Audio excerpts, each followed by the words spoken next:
Finally Sony A7 V, যেটার জন্য তুমি আমি সবাই ওয়েট করেছিলাম। অনেক স্পেকুলেশন, অনেক ফিচারকে অতিক্রম করে finally in hand the Sony A7 V। আজকে করবো এটারই রিভিউ, দেখবো কি ভালো আছে কি খারাপ আছে এবং সব থেকে বড় কথা তোমার এটা কেনা উচিত কি উচিত না। তোমাদের সাথে আমি আছি দেবাশিস আরসি বিশ্বাস, তোমরা দেখছো A7 V অ্যালবাম।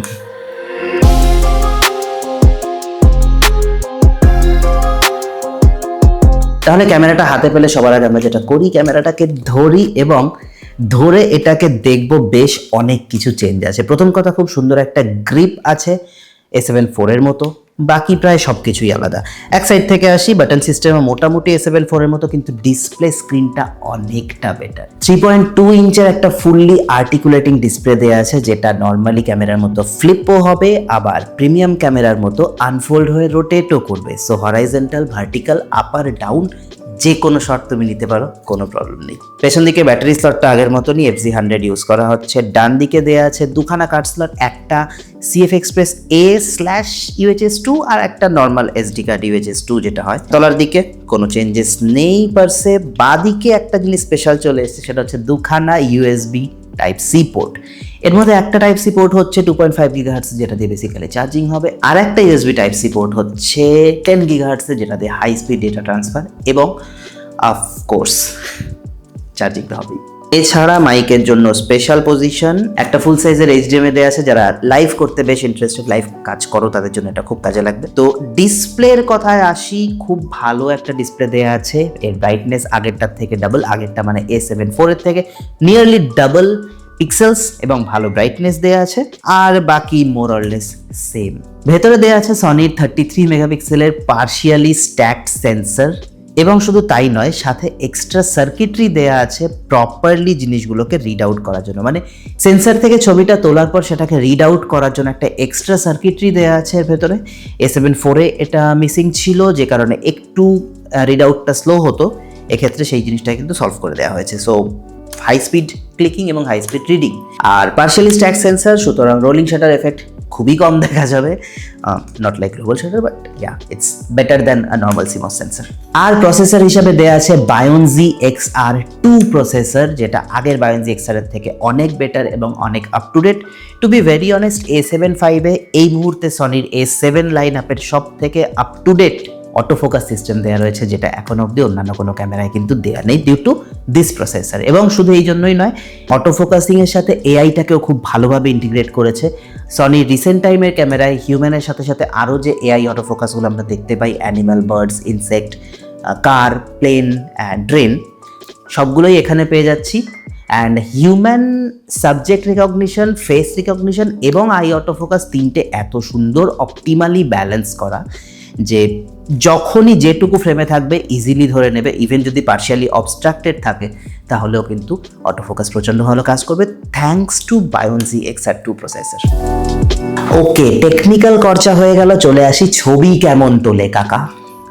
ছবি জবর তোলে, খুব সুন্দর ছবি তোলে because of this autofocusing features. এছাড়া তুমি পেয়ে যাচ্ছ একটা স্পেশাল জিনিস, that's is called 30 FPS continuous shooting without blackout. Okay, so high speed পেয়ে যাচ্ছ, ভালো অটোফোকাস পয়েন্টিং পেয়ে যাচ্ছ। সো ফটোস কিন্তু খুব ভালো। একটা ম্যাজিক্যাল ফিচার আছে, যেটা আমরা এর আগে বোধহয় নিকন Z6-3 দেখেছি, দ্যাট ইজ প্রি শাটার বা প্রি রিলিজ শাটার। মানে বেসিক্যালি এই সেটিংটা অন করা থাকলে তোমার ক্যামেরা ফুল শাটার প্রেস করার 1 সেকেন্ড আগে অবধি হাই স্পিডে বাফারিংয়ে ছবিগুলো অটোমেটিক্যালিও তুলতে থাকে। মানে তুমি শাটার প্রেস করার 1 সেকেন্ড আগের থেকে ছবিগুলো ওঠে। তো কখনো যদি কোনো শট একটুর জন্য মিস করে যাও, কোনো বার্ডের ফ্লাইট বা তোমার ওয়েডিংয়ের কোনো ইম্পর্টেন্ট মুভমেন্ট, যদি প্রি শাটার অন করা থাকে, ইউ গট ইট। আচ্ছা, এবার একটা কথা বলি, আমরা যারা একটু পুরোনো ক্যামেরা ইউজার, আমরা JPEG 3টে সাইজ বা কোয়ালিটি অবধি জানি। JPEG basic, JPEG normal, JPEG fine. কিছুটা সেই একই টাইপের তুমি এবার রতেও পেয়ে যাচ্ছ। 3খানা অপশন পেয়ে যাচ্ছ, কতটা ডিটেলড এবং কতটা মেমোরি তোমার মেমোরি কার্ডে ক্যাপচার করবে, সেই হিসেব মতো তুমি কিন্তু র তুলতে পারছো। একটা পেয়ে যাচ্ছ কম্প্রেসড ফরম্যাটে, একটা পেয়ে যাচ্ছ কম্প্রেসড বাট হাই কোয়ালিটি, আর একটা হচ্ছে লসলেস কম্প্রেসড। সো ডেফিনেটলি তোমার যেরকম দরকার হবে, কতটা প্রপার তুমি শ্যুটে চাইছো, কতটা মেমোরি তুমি একে অ্যালাউ করতে যাচ্ছ, সেই হিসেব মতো তুমি এটা সিলেক্ট করে নিতে পারবে। Good thing to have. আচ্ছা, প্যারালালি 4টে অ্যাসপেক্ট রেশিও পেয়ে যাচ্ছ, 3:2 আর 16:9 আগেই ছিল, এর সাথে 4:3 পেয়ে যাচ্ছ অ্যান্ড 1:1 পেয়ে যাচ্ছ। সো যারা ইনস্টা ওয়ার্থি 1:1 ছবি তুলতে পছন্দ করো বা স্কোয়ার শেপের ফটো ফ্রেমস করতে পছন্দ করো আমার মতো লোকজন, তাদের কিন্তু এটা বেশ কাজে লাগবে।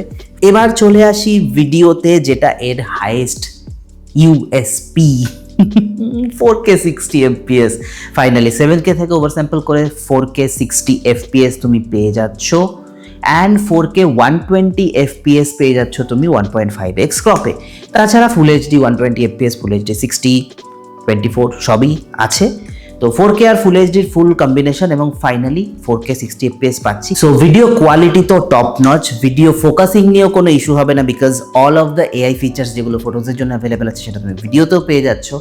And lastly video stabilisation, inbuilt সেন্টারে 7.5 ইকুইভ্যালেন্ট স্টেবিলাইজেশন দেওয়া আছে। So basically active stabilisation on করে নিলে তোমার গিম্বলের দরকার পড়বে বলে অন্তত আমার তো মনে হয় না।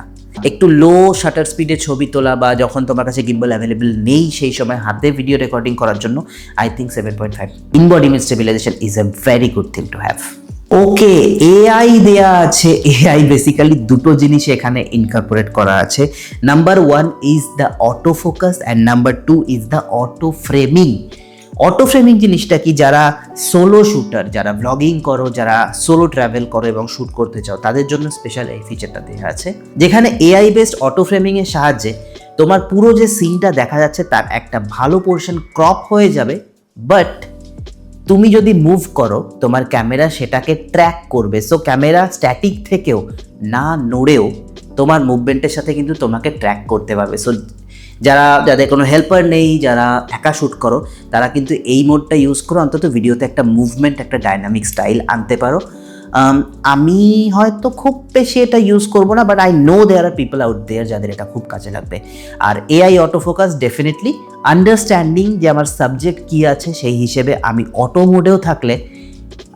মোডে থাকলেও কোন অটো ফোকাস ইউজ করবো সেটা এআই অটো ফোকাস কিন্তু খুব ভালোভাবে করে নেয়। আর হিউম্যান সাবজেক্ট রিকগনিশন এআই এর সাথে পড়ে অন্য লেভেলে চলে গেছে, মানে তোমার বডি মুভমেন্ট, তোমার ফেসিয়াল রিকগনিশন, তোমার আই অটো ফোকাস, কখন কোনটা লাগবে ইয়োর ক্যামেরা নোজ দ্যাট। তাহলে কথা হচ্ছে সব কি দিয়েছে, প্রবলেম কি কিছু নেই? অ্যাজ ইউজুয়াল না। Honestly there are a few things যেটা আমার মনে হয়েছে এতে ইনকর্পোরেট করা যেতে পারতো, যেটা ফ্ল্যাগশিপ লেভেলে আছে।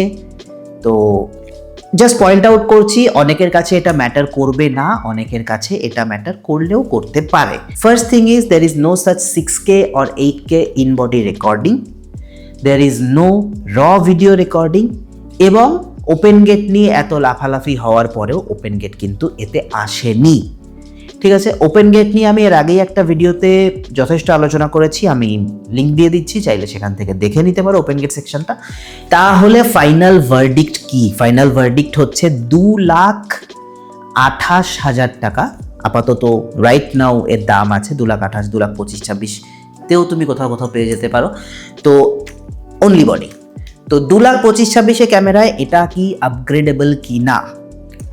95%-এর জন্য হ্যাঁ, you can upgrade to that, because massive jump, মানে বেশ অনেকগুলো পয়েন্ট আছে যেটা তুমি অ্যাজ অ্যান আপগ্রেড কনসিডার করতে পারো।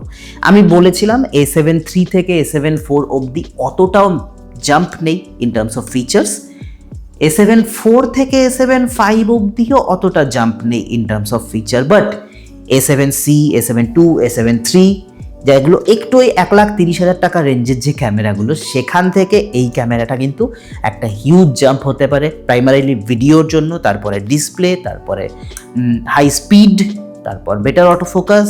সো যে রেঞ্জেই হাত দেবে তোমার A7C বা A7 III থেকে ডেফিনেটলি এটা অনেক বেটার। সো আমার তরফে ডাবল লাইক থাকলো, মানে ক্যামেরাটা এখানে ডাবল লাইক থাকলো, বিকজ আপগ্রেডেবল। আর প্রশ্ন হচ্ছে কারা এটাই আপগ্রেড করতে পারো, কারা করতে পারো না? ফটোগ্রাফার ডেফিনেটলি পারো, 33 মেগাপিক্সেলের সেন্সর পাচ্ছ, plus partially stacked, definitely better output পাবে।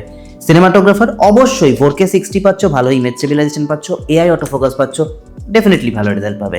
ব্লগার্স অফকোর্স তোমার কাছে এমন এমন কিছু ফিচার আছে যেটা তুমি সোলোতে একটা টিম ওয়ার্কের মতো করে শ্যুট করতে পারবে।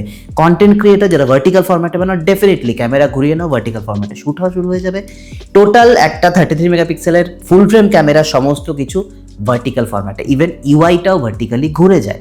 এবং অফকোর্স যারা আপগ্রেড করতে চাও, যারা অলরেডি 5-6 বছর একটা ক্যামেরা ইউজ করছো এবং চিন্তা করছো এটা আপগ্রেড করবো কিনা, আমার তরফ থেকে 100% সাজেশন থাকলো, ডেফিনেটলি তুমি আপগ্রেড করতে পারো, যদি না ইন ক্যামেরা র তোমার কাছে ম্যাসিভ একটা পয়েন্ট হয়ে থাকে। So that was pretty much it about this video. We are talking about Sony a7 V in hand. আমি তোমাদের সাথে শেয়ার করলাম যা যা আমি ফিল করেছি। এবার তোমাদের যদি কোনো প্রশ্ন থাকে তাহলে প্লিজ আমাকে কমেন্ট সেকশনে জানাও, আমি অ্যাজ ইউজুয়াল সেগুলোর উত্তর দেওয়ার চেষ্টা করব। আমি চেষ্টা করবো যতটা সম্ভব তোমাদেরকে হেল্প করা যায় সেটা করার। উইথ দ্যাট বিং সেড, আমরা এখন প্রত্যেক শনিবার ভিডিও আপলোড করছি রাত 9টায় আমাদের চ্যানেলে। তো যদি ভালো কোয়ালিটিতে টেক বা ফটোগ্রাফি ভিডিও দেখতে চাও বাংলায়, আমাদের চ্যানেলটাকে ডেফিনেটলি সাবস্ক্রাইব করে নিও। সাবস্ক্রাইব করবে, ভিডিওটাকে লাইক করবে, একটু হাইপও করে দিও। চলো দেখা হচ্ছে নেক্সট স্যাটারডেতে। Till then, piece.